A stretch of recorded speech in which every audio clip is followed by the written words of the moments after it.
speaking of the waste in evolution, which often assumes the form of pain and suffering. Yeah.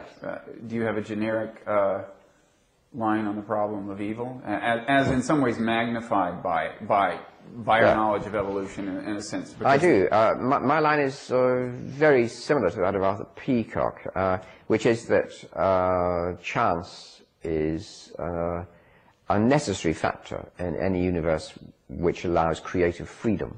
Mm-hmm. And that if you didn't have that element of undetermined causality within defined limits, there wouldn't be any space for creativity and freedom. And so I think, for myself, I know that not all Christians would accept this, but I think it's one of the insights produced by the merging, really, of scientific and Christian views in the modern world, that the role of chance in the universe is a very positive and creative one, but it has a price.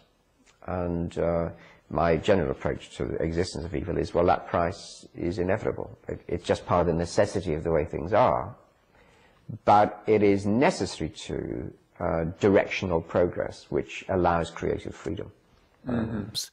Chance doesn't mean meaninglessness, it means the particularity of what actually happens. And a very important scientific insight is that regimes in which really new things can happen are always, as scientists like to say, at the edge of chaos. There are regions where order and disorder, chance and necessity, interlace each other. If there were no genetic mutations, there would be no new forms of life. If there were genetic mutations all the time, there would be no established forms of life.